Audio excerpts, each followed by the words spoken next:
Gracias, señora presidenta. Creo que debemos tener algo claro todos. La libertad de expresión no es libertad de agresión.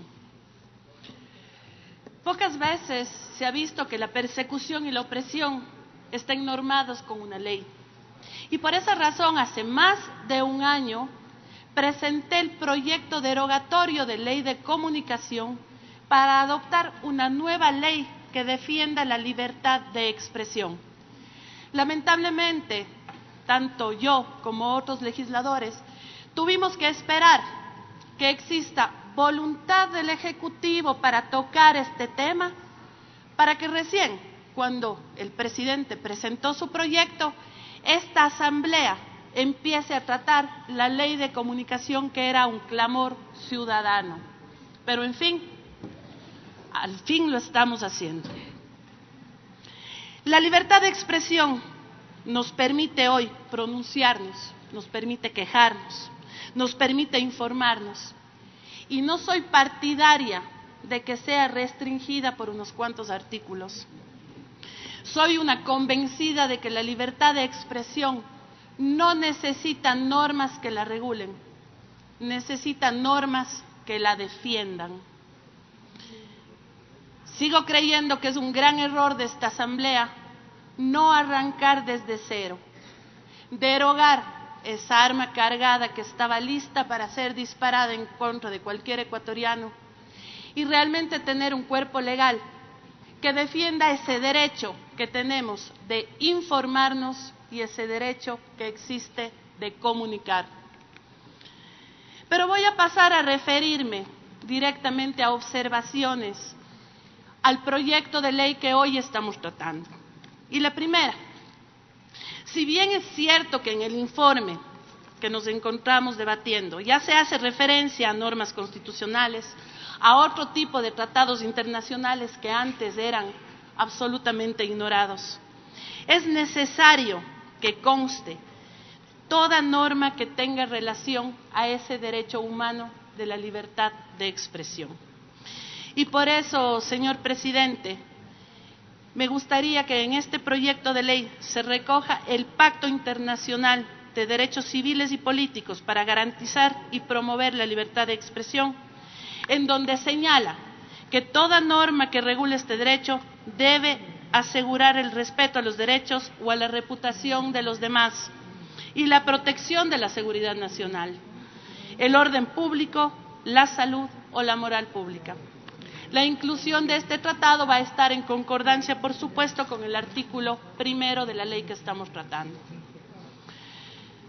En segundo lugar, una de las principales razones por las que se dieron los proyectos de ley de reforma, de derogatoria e incluso el que viene del Ejecutivo, ha sido por ese clamor de la sociedad civil, de la ciudadanía en general, porque la actual ley de comunicación tenía un carácter absolutamente restrictivo. Como he señalado previamente, la libertad de expresión, como su nombre lo dice, responde a un derecho independiente, autónomo, como el derecho a la vida. El artículo 8 del texto propuesto se refiere a la prevalencia de la difusión de contenidos, en donde se expresa que los medios de comunicación en forma general difundirán contenidos de carácter informativo, educativo y cultural en forma prevalente. Claro que necesitamos buen contenido. No queremos contenido que ofenda, que discrimine, que malinforme. Pero tampoco somos nosotros los entes reguladores de la moral de los ecuatorianos. Cada uno de nosotros, en uso de nuestra libertad, escogeremos qué ver, qué leer, qué escuchar. Y asimismo, los medios de comunicación, en base a sus principios éticos, deberán ser quienes elaboren su contenido. No creo que la ética deba estar normada en una ley. Viene desde casa. En tercer lugar, en el proyecto que presenté, como decía hace un momento, hace más de un año, contemplábamos la necesidad de mantener el derecho a la rectificación. En él se encierra toda aquella corrección, contestación, aclaración a la que puede tener lugar la mala información, un criterio adverso o errores en temas puntuales. Vale hacer referencia a la historia y a la realidad.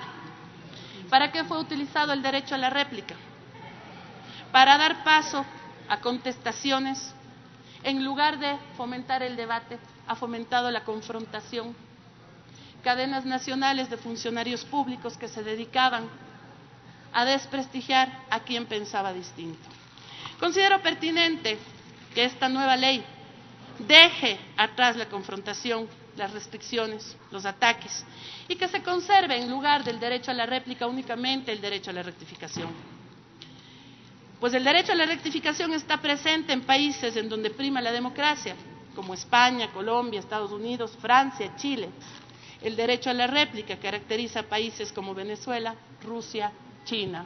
Sacarán ustedes sus propias conclusiones. Por otra parte, el artículo 48 de la ley que tratamos habla de la forma en la que se integrará el Consejo de Regulación, Desarrollo y Promoción de la Información y Comunicación, el mismo que yo personalmente creo no debería existir. Pero ya que lo ponemos, señala cómo sus miembros durarán 5 años en sus funciones y podrán ser reelegidos consecutivamente o no por una sola vez. Otra vez la historia nos demuestra que la permanencia en el poder, la permanencia en los cargos no trae nada bueno. Quienes conformen el Cordicom deberían estar a lo mucho 3 años en sus funciones para que su labor no se vuelva monótona, poco propositiva y, por qué no decirlo, corrupta. No entiendo el por qué se hace esa diferenciación entre sus miembros, aquellos que tienen voz y voto y aquellos que solamente tienen voz. Y extrañamente, quienes solamente tienen voz y no tienen voto son los trabajadores, en donde van a estar los trabajadores de los medios de comunicación, de los medios en general. Medios públicos, comunitarios, privados, aquellos que están en el día a día, aquellos que van a ser regulados con esta ley de comunicación. A ellos les dan solamente voz, cuando a otros, puntualmente representantes del Ejecutivo, tendrán voz, voto y, peor aún, voto dirimente. Por otra parte, el artículo 84 define a los medios de comunicación privados como personas naturales o jurídicas de derecho privado con o sin finalidad de lucro, cuyo objeto es la prestación de servicios comerciales, de divulgación o intercambio de contenidos de su propia creación o provistas por terceros, a través de diversas plataformas tecnológicas de comunicación. Me preocupa particularmente esta última frase, diversas plataformas tecnológicas de comunicación. Creo que quienes nos encontramos en este plenario hacemos uso de WhatsApp, Facebook, Twitter, Instagram, para comunicarnos con nuestros seres queridos, con nuestros amigos, familiares y también con nuestros mandantes, por supuesto. Informamos nosotros de nuestras actividades por estos medios.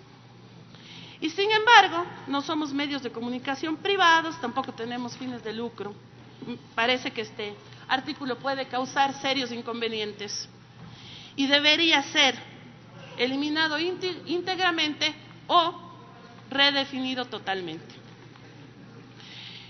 Mucho se habla de la igualdad ante el Estado, mucho se habla del caótico manejo que han tenido los medios públicos, pero en este informe, en el artículo 108 y 109, sin ningún tipo de argumentación, se les pretende nuevamente adjudicar de manera directa las concesiones. No entiendo el por qué se hace esta diferenciación para medios públicos, para pueblos y nacionalidades, y a los medios comunitarios, a quienes se les reconoce incluso un derecho por ley que no ha sido cumplido, porque nada sacamos con leyes que sean letra muerta, se les pone un concurso con los medios privados. Aquí deben ser concursos públicos, abiertos y transparentes para todos. Eso es igualdad ante la ley. No creo que deban existir prerrogativas de este tipo. Peor aún, teniendo en cuenta que esas cuotas pueden ser utilizadas de forma política, de forma de presión, y no solamente por este gobierno, sino por el que pueda venir. Y por último, en la disposición transitoria primera se hace alusión a que las instituciones del sector público que mantengan la propiedad de acciones, participaciones u otros tipos de propiedad sobre personas jurídicas de derecho privado que presten servicio de comunicación social. Terminó su tiempo, asambleísta. Solamente termino con esto. Deben vender sus acciones. ¿Cuándo? ¿Cómo? En el proyecto que yo presenté le dábamos un plazo máximo de 15 días para que exista una reglamentación y estos bienes que debieron ser vendidos hace años atrás realmente sean vendidos ahora. Señora Presidenta, muchas gracias. Compañeros legisladores, yo veo que nada más es más pequeña la mordaza, no se la está quitando. Gracias. Gracias, señor.